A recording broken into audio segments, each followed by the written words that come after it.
ऐसा है कि अभी जो 2 दिन की ये बैठक है, इसमें उपेंद्र कुशवाहा जी ने अपनी तरफ से कहा है कि हम उस पर फैसला लेंगे। फैसला लेने के लिए नहीं, उन्होंने पार्टी में जो मूड है, मूड टटोलने के लिए ये बैठक उन्होंने किया है। ये है कि उपेंद्र कुशवाहा जी जो अपनी पार्टी को विलय कर दिए जब जदयू में, तो ये कोई भी आदमी विलय किया है पार्टी को तो कुछ सोच समझ के ही विलय किया होगा या किसी कमिटमेंट पर विलय किया होगा। उपेंद्र कुशवाहा जी ये भापना चाह रहे हैं कि आखिर जदयू में कितने लोग इसके पक्ष में हैं कि तेजस्वी मुख्यमंत्री बन जाए। नमस्कार, आप न्यूज फोनेशन देख रहे हैं। मैं हूं आपके साथ वंदना। जदयू के संसदीय बोर्ड के पूर्व राष्ट्रीय अध्यक्ष उपेंद्र कुशवाहा आज जदयू को लेकर के बड़ा फैसला लेने वाले हैं। आज क्या उपेंद्र कुशवाहा जदयू का हिस्सा बने रहेंगे या नहीं, इस विषय पर हमारे साथ बात करने के लिए हैं आम जनता पार्टी राष्ट्रीय के राष्ट्रीय अध्यक्ष विद्यापति चंद्रवंशी। चंद्रवंशी सर, एक सवाल है कि आज उपेंद्र कुशवाहा का प्रस्ताव बैठक का आज अंतिम दिन है, तो क्या उपेंद्र कुशवाहा आज फैसला लेने वाले हैं जिसमें जदयू का हिस्सा बने रहेंगे या फिर नहीं, और या जदयू के हिस्सा बने रहने से उपेंद्र कुशवाहा को फायदा है या फिर नुकसान? पहले तो आपके प्रश्न में एक बात आया कि आपने कहा कि संसदीय बोर्ड के पूर्व अध्यक्ष, तो आपने पूर्व लगाया। पहले ये क्लियर हो जाए कि ये पूर्व कब से हो गए। ललन सिंह ने वो कहा था कि अब वो जदयू का संसदीय बोर्ड के अध्यक्ष नहीं रहे क्योंकि उसका चुनाव हुआ भी नहीं। जब नए जो राष्ट्रीय अध्यक्ष का चुनाव हुआ, उसके बाद प्रदेश अध्यक्ष का हुआ, फिर जदयू संसदीय बोर्ड का तो चुनाव हुआ नहीं, इसलिए वो पूर्व अब हो गए। अच्छा, चलिए, ऐसा है कि अभी जो 2 दिन की ये बैठक है, इसमें उपेंद्र कुशवाहा जी ने अपनी तरफ से कहा है कि हम उस पर फैसला लेंगे। फैसला लेने के लिए नहीं, उन्होंने पार्टी में जो मूड है, मूड टटोलने के लिए ये बैठक उन्होंने किया है, जो करना भी चाहिए समझने के लिए कि भाई आखिर नीतीश जी ने ये जो निर्णय लिया है कि हम जदयू इसके महागठबंधन में आए, तेजस्वी ही मुख्यमंत्री बनेंगे, इस तरह के निर्णय पर तो विवाद उत्पन्न होना था और स्वाभाविक भी है। अब इसमें यह है कि उपेंद्र कुशवाहा जी जो अपनी पार्टी को विलय कर दिए जब जदयू में, तो ये कोई भी आदमी विलय किया है पार्टी को तो कुछ सोच समझ के ही विलय किया होगा या किसी कमिटमेंट पर विलय किया होगा। जैसे कि नीतीश जी अगर आए हैं महागठबंधन में तो कहीं ना कहीं कोई कमिटमेंट पर ही आए होंगे, कोई तय हुई होगी बातें। तो मेरा ये कहना है कि उनके साथ जो बातें तय हुई जिस गठबंधन विलय करने के पहले, और नीतीश जी इधर आए हैं, तो अब सवाल है इसमें ये तो उपेंद्र कुशवाहा जी ये भापना चाह रहे हैं कि आखिर जदयू में कितने लोग इसके पक्ष में हैं कि तेजस्वी मुख्यमंत्री बन जाए। ठीक है, नीतीश कुमार जी ने कहा कि तेजस्वी अगले चुनाव में 2025 के चुनाव में इनकी अगुवाई में और इनके ही प्रतिनिधित्व में चुनाव लड़ा जाएगा। लेकिन ये क्या जदयू के सभी विधायक या जो कार्यकर्ता है सभी इसके समर्थन में हैं?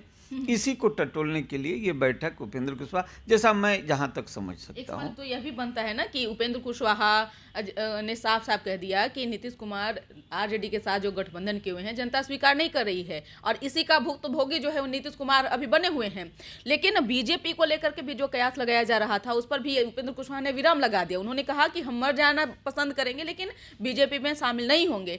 तो ये आगे आने वाले नीतीश कुमार के लिए कौन सा संकेत है? देखिए, अब नीतीश कुमार जी का संकेत क्या है? नीतीश कुमार जी चौथे चरण के राजनीति के चौथे चरण में अब लगभग अपनी उम्र के हिसाब से आ गए हैं। अब सवाल यह उठता है कि वो जो सोच रहे हैं, जो जिनके लिए उनके मन में खुन्नस रहा है, भले उसे वो ले आए हैं पार्टी में विलय भी करा दिए, लेकिन खुन्नस उनका कहीं ना कहीं, कहते हैं कि नीतीश जी का खुन्नस जल्दी जाता नहीं है।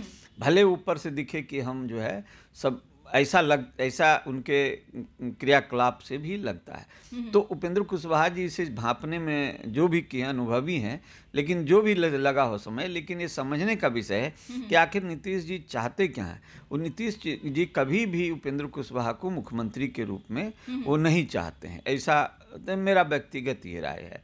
और सवाल ये उठता है कि उपेंद्र कुशवाहा जी के हिसाब से अगर तेजस्वी जी को मुख्यमंत्री का चेहरा बनाया जाता है तो उन्हें अगर पसंद नहीं है, तो इसका मूल कारण ये है कि जिस बात को बराबर रख रहे हैं, क्योंकि जिसके विरोध में वो जंगल राज कह करके देश की जनता का मैंडेट लिए उस समय सरकार बनी, तो उनका कहना तो वाजिब है कि उनके विरोध में वो आ करके, और जनता ने उनका समर्थन किया, उन्हें मुख्यमंत्री बनाया, और आज फिर उसी को वो कह रहे हैं। अब आज वही स्थिति लॉ एंड ऑर्डर को लेकर के बिहार में और बनी हुई है। आज जो बातें ये उभर के सामने आ रही है, तो उपेंद्र कुशवाहा जी का कहना एकदम बिल्कुल सही है कि आप एक समय इन्हीं को गाली दे रहे थे और इन्हीं को कह रहे थे कि आप बिहार नहीं चला सकते हैं, जंगल राज आ गया, और आज कह रहे हैं कि आज उनके लड़के को कह रहे हैं कि मुख्यमंत्री हम बना दें।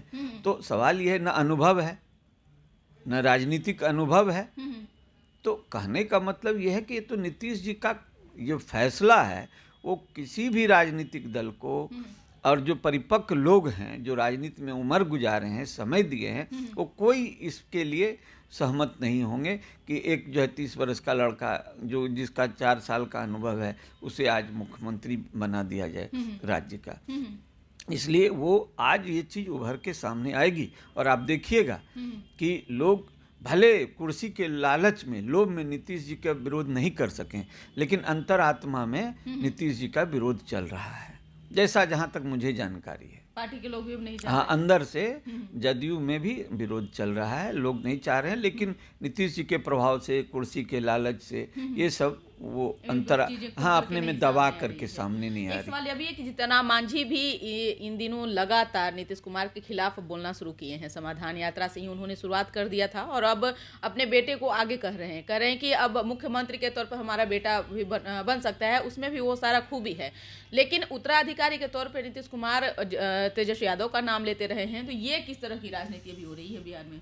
नहीं, उत्तराधिकारी के तौर पर नीतीश कुमार नाम ले रहे हैं, वो विषय नहीं है। विषय ये है कि उनका ऐसा सोचना है कि हम किसको बिहार का ये दें, जिससे कि, क्योंकि बिहार में अगर हम कहें तो नीतीश जी के बारे में ये लोग सोच रहे हैं, भले नीतीश जी का बयान तेजस्वी के पक्ष में है, लेकिन मेरा ये कहना है कि वो अंदर से कभी नहीं चाह रहे होंगे कि तेजस्वी भी मुख्यमंत्री बने, कभी नहीं। इसलिए हाँ, इसलिए क्योंकि तेजस्वी यदि मुख्यमंत्री बनने का सपना अगर उनका रहता तो इस तरह का व्यवहार उनका नहीं रहता।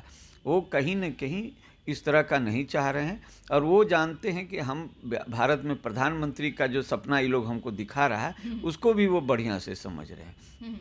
अब सवाल ये उठता है कि आपने एक प्रश्न रखा कि जीतन राम मांझी का, तो देखिए राजनीति में जो जातिवाद है जिसके विरोध में हम आम जनता पार्टी राष्ट्र ने अपने एक नारा भी दिया है कि जाति पर मत करना मतदान, सारी समस्याओं का यही निदान, और उसके लिए हम लोग निदान यात्रा भी निकाल रहे हैं, जिसका दूसरा चरण लखीसराय से 26 फरवरी को शुरू होने जा रहा है। क्या प्रभाव लाएगा सर? एकदम निश्चित उस प्रभाव दिख रहा है, लाने की क्या बात है, दिख रहा है। जो युवा वर्ग है, जो आज इस तरह की राजनीति हो रही है, गठबंधन की राजनीति, और जिस तरह से सरकार स्थिर नहीं हो रही है, कभी मैंडेट देते हैं किसी को, पलट के सरकार बन जाती है किसी की, जनता इससे उब गई है, युवा वर्ग काफ़ी आक्रोशित हैं। और जहाँ तक अब बच गया कि जीतन राम मांझी जी ने जो बयान दिया है कि मेरा तो परिवारवाद और जातिवाद, ये दोनों से देश को काफ़ी नुकसान है, राज्य को काफ़ी नुकसान है। इस समय अगर उनके बेटा में गुण होगा तो स्वतः नाम, वो आप क्यों नाम बोल रहे हैं, आपके बेटा में अगर गुण होगा तो स्वतः आप कैसे मुख्यमंत्री बन गए थे? तो कैसे कर्पूरी जी उस समय मुख्यमंत्री बने जिस समय कहता है कि फॉरवर्डों का राजपाट था, ये कहा जाता है, जो हमने सुना है इस बातों को, तो उस समय वो बने, उनमें क्वालिटी था। और उसी तरह अगर इनमें क्वालिटी रहेगा तो आप बेटा का नाम ले, तो लालू जी भी बेटे का नाम ले रहे हैं, तो सब तो यही हो रहा है। तो आखिर सफ़र कौन करिए? बिहार की जनता। लेकिन बिहार की जनता, मेरा कहना है, युवा वर्ग और सभी बिहार, महिलाएं तो देती नहीं है जाति के आधार पर वोट, और युवा वर्ग और बिहार की जनता आने वाले में समय में बताएगी कि परिवारवाद और जातिवाद को जड़ से उखाड़ करके फेंकेगी। बहुत बहुत शुक्रिया। तो आप सुन रहे थे कि क्या कुछ कहना था आम जनता पार्टी राष्ट्रीय के राष्ट्रीय अध्यक्ष विद्यापति चंद्रवंशी का। इन्होंने साफ तौर से आगाज कह दिया है, कह दिया ये भी कि आगे आने वाले समय में परिवारवाद और जातिवाद पर युवा जो हैं वो अब धीरे धीरे जाग रहे हैं, और अब ये ख्वाबों का जो सपना नेता जो देख रहे हैं, देखना बंद कर दें। जल्द ही ये जो निदान यात्रा का असर है बिहार में वह दिखने लगेगा। इस पर बस इतना ही। बने रहिए न्यूज फाउंडेशन के साथ। अब तक हमारे चैनल को सब्सक्राइब नहीं किए हैं तो कर लीजिए। धन्यवाद।